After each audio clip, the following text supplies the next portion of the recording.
안녕하세요. 저는 RCEP 주요 내용 및 활용 절차 발표를 맡게 된 코트라 시드니 무역관의 김성빈입니다. 발표를 시작하기 앞서 제 발표는 RCEP에 대해 세부적으로 깊이 설명드리기보다는 RCEP이 무엇인지 또 RCEP을 활용하는 절차는 어떠한지 한눈에 쉽게 이해하실 수 있게 하기 위함임을 참고해 주시면 감사하겠습니다. 오늘 제가 발표드릴 내용은 크게 두 가지로 나뉘게 되는데요. 첫 번째는 RCEP의 주요 내용과 영향, 그리고 두 번째는 RCEP을 활용하는 절차와 방법입니다. 그럼 지금부터 RCEP의 주요 내용과 영향에 대해 발표드리도록 하겠습니다. RCEP은 Regional Comprehensive Economic Partnership의 약자로 한국어로는 영내 포괄적 경제 동반자 협정이라고 합니다. RCEP은 2012년 11월 공식적으로 아세안 국가와 한국, 중국, 일본, 인도, 호주, 그리고 뉴질랜드 총 16개의 국가 간 협상이 개시되었습니다. 이미 이 이전부터 비공식적으로 RCEP 협정 논의가 오고 갔으나 2012년에 본격적인 협상이 진행되기 시작했습니다. 이후 5년 뒤인 2017년 11월 제1차 정상회의를 진행함으로써 RCEP 실질 타결을 목표로 설정하였고 바로 그 다음 해인 2018년 11월 제2차 정상회의를 통해 RCEP 최종 단계에 진입하게 되었습니다. 하지만 2019년 참여국 중 하나였던 인도가 제3차 정상회의에 불참을 선언하면서 인도를 제외한 15개 국가가 협정문 타결 선언을 하였고 서명 추진을 합의하였습니다. 사실 인도 같은 경우 이전부터 인도의 국제 산업을 보호하기 위해 자국 시장 개방에 소극적인 입장을 보여왔으며 RCEP 참여 시 무역 적자가 심해질 것을 우려하였습니다. 이러한 이유 때문에 인도는 2020년 7월 RCEP 회원국에서 탈퇴를 결정하였고 인도를 제외한 15개국은 2020년 11월 제4차 정상회의를 통해 RCEP의 최종 서명을 진행하였습니다. RCEP은 역내 인구 및 총 생산이 전 세계의 3분의 1에 해당하는 세계 최대 규모의 FTA입니다. 참여국을 살펴보시면 아세안 10개국인 라오스, 캄보디아, 인도네시아, 말레이시아, 베트남, 미얀마, 태국, 필리핀, 싱가포르, 그리고 브루나이가 있으며 그 이외에 한국, 중국, 일본, 호주, 그리고 뉴질랜드 5개국이 있습니다. RCEP의 교역 규모로는 5.6조 달러, 인구 방면에서는 약 22.7억 명, 그리고 국내 총 생산인 GDP는 26.1조 달러에 달하며 각각 세계 약 30%에 해당하는 규모입니다. 규모가 큰 만큼 협정문 자체에도 많은 내용을 담고 있는데요.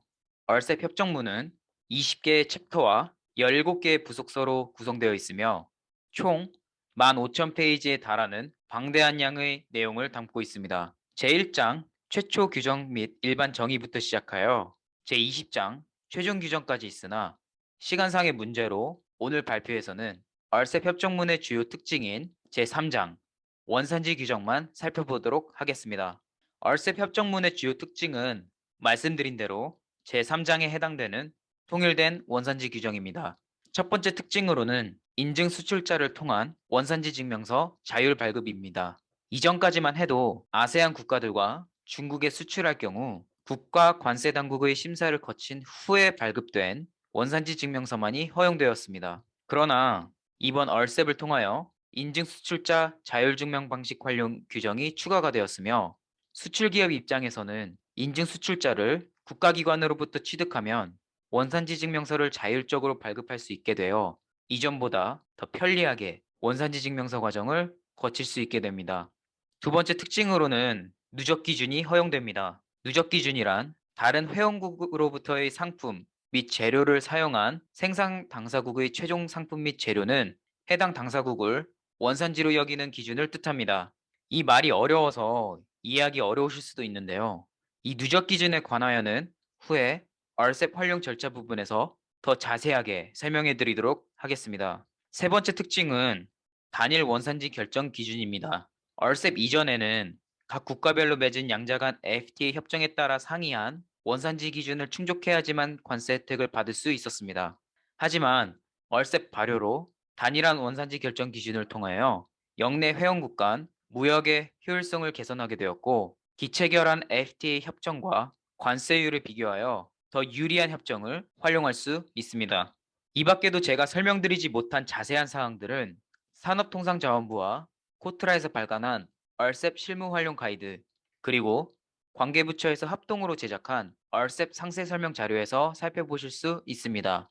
그렇다면 한국과 호주 양국에는 어떠한 변화가 있는지 궁금하실 텐데요. 우선 기존 한호 FTA에는 포함되지 않았던 중소기업 챕터가 새롭게 등장하였습니다. 중소기업 무역 규범은 중소기업의 새로운 비즈니스 기회 확보를 위하여 참여국 간 서로를 지원하는 내용으로 중소기업의 글로벌 가치사슬 참여를 향상시키고 RCEP의 무역 및 투자 관련법과 규정에 관한 정보 접근을 수월하게 하며 참여국 중소기업 간 관련 정보를 서로 공유하는 등 중소기업의 역량을 강화할 것으로 기대됩니다. 사실 한국과 호주 양국만 두고 보았을 때 RCEP으로 인한 교역 혜택은 기존 한호 FTA와 크게 차이가 없을 것이라 예상되지만 양국과 RCEP 참여국 간의 관계를 강화시키는 데는 큰 도움이 될 것이라 판단됩니다. 먼저 한국 같은 경우 아세안과 장기적인 경제협력을 위한 제도적 기반을 마련하는 기회가 될 것이며 인적 및 문화적 교류가 강화될 것으로 예상됩니다. 또한 가장 핵심적인 역량이라 볼 수 있는 것은 일본과 개시하게 된 첫 FTA라는 점입니다. 한국과 일본은 RCEP 이전까지도 양자 간 FTA를 체결하지 않은 상태였습니다. 하지만 RCEP을 통해 한국과 일본의 교역 관계를 개선하는 시작점이 되었으며 중국을 포함한 동아시아 국가 간 경제협력 채널을 형성시킬 것으로 전망됩니다. 호주의 경우 2020년 코로나19 사태로 인하여 악화되었던 중국과의 무역 관계를 회복시킴과 동시에 기존 중국에 의존하였던 무역을 아세안 및 다른 회원국으로 다변화시킬 수 있는 기회라 판단되고 있습니다. 그 이외에 호주 서비스 및 전자상거래 산업의 성장 기회를 확보할 것으로 전망되고 있습니다. 다음은 RCEP 활용 절차와 방법을 설명해 드리도록 하겠습니다. RCEP 협정 활용 절차에는 총 6개의 단계가 있습니다. 1단계 HS 코드 확인하기, 2단계 관세 혜택 확인하기, 3단계 원산지 결정 기준 확인하기, 4단계 원산지 증명서 작성하기, 5단계 RCEP 관세 혜택 신청하기, 그리고 6단계 관련 서류 보관하기가 있습니다. 먼저 1단계 HS 코드 확인하기 절차를 설명해 드리도록 하겠습니다. HS 코드란 대외 무역 거래 시 상품의 종류를 숫자 코드로 분류해 놓은 것으로 기본적으로 6자리를 공통으로 사용하지만 국가별 설정에 따라 세부적인 자릿수를 규정하고 있습니다. 그 예로 한국 같은 경우 세부 분류를 위해 10자리로 구성된 HSK 코드를 사용 중에 있습니다. HS 코드를 분류하는 방법은 한국 화물자동차의 품목 분류를 예시로 들며 설명해 드리도록 하겠습니다. 먼저 대분류인 부 같은 경우 일반적으로 산업의 유형을 따르면서 표제는 생산품과 제품별 대표로 구분합니다.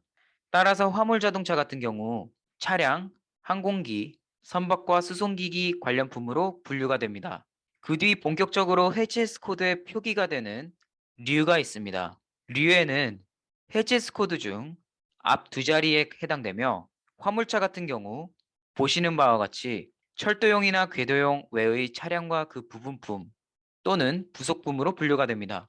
그 뒤로는 호, 그리고 소호가 6단위까지 공통으로 있으며 7단위부터는 국가별 설정에 따라 세분화하여 사용됩니다. 호주 같은 경우 호주 HS 코드 품목을 검색하시면 8단위까지 사용되고 있는 것을 보실 수 있습니다. HS 코드 품목에 대한 더 자세한 사항은 아래 사이트를 참고해 주시면 감사하겠습니다. 다음 단계인 2단계는 관세 혜택 확인하기입니다. 관세 혜택이란 무역 상대국 일반 세율과 RCEP 및 FTA 세율을 비교하여 협정 활용 시 세율의 이익이 있는 경우를 말합니다. 옆에 호주산업통상부 FTA 포털 사이트에서 HS 코드 8708.10.10에 대해 검색한 관세 이미지를 보시게 되면 RCEP 그리고 한호 FTA를 뜻하는 KAFTA 그리고 일반 관세율인 MFN이 있습니다. 각 항목 옆에는 현재 관세율이 기입되어 있는데 RCEP은 5%,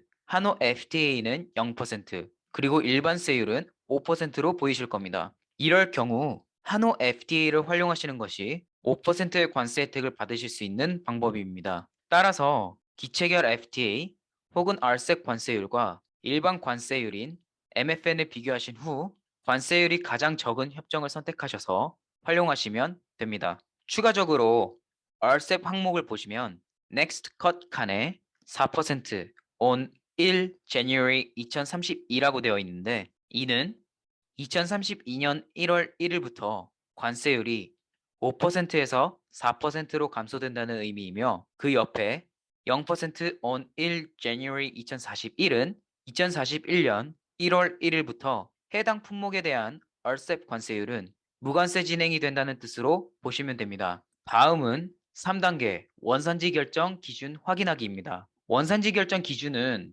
보시는 바와 같이 다양한 기준과 원칙이 있습니다. 하지만 시간상의 관계로 이전에 말씀드렸던 누적 기준에 대해서만 간단히 설명드리도록 하겠습니다.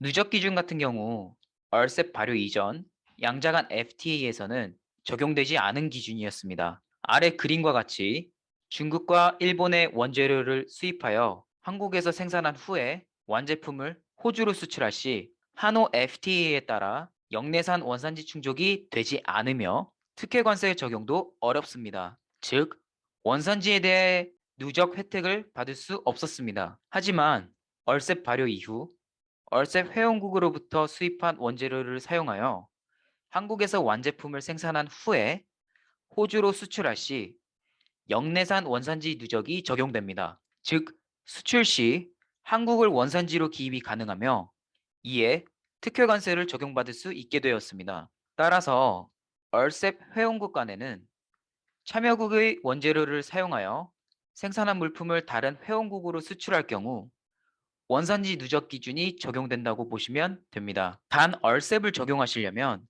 RCEP 원산지 증명서를 제출하셔야지만 가능하시다는 점 주의하시기 바랍니다. 다음은 4단계 원산지 증명서 작성하기입니다.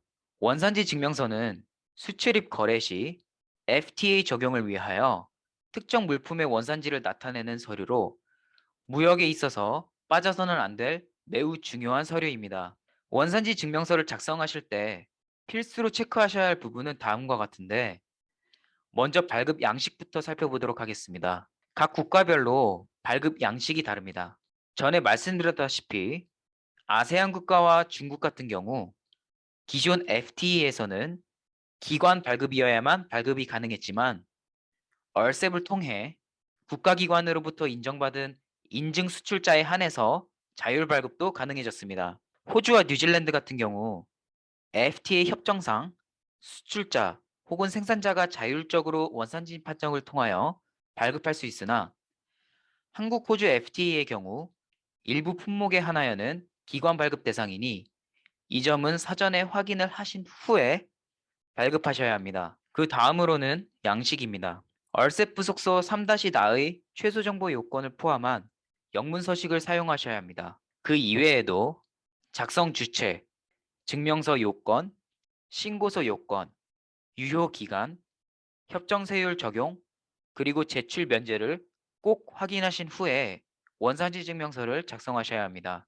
다음은 RCEP 관세 혜택 신청하기입니다. 일반적인 절차는 원산지 증명서를 입수하신 다음에 수입 통관이 진행될 때 해당되는 절차입니다. 이럴 경우 그 증명서를 가지고 수입 신고를 진행하신 다음에 RCEP 혹은 FTA 특별 관세를 적용하시면 됩니다. 만약 수입 통관 후에 RCEP 원산지 증명서를 입수하셨다면 사후 신청 절차를 적용하시면 되는데 이 절차는 수입 통관 시 수입 신고를 먼저 하시고 MFN 혹은 일반 관세를 우선 납부하신 후 원산지 증명서를 입수하시면 그 증명서를 가지고 RCEP 혹은 FTA 특별 관세를 적용받으시면 됩니다.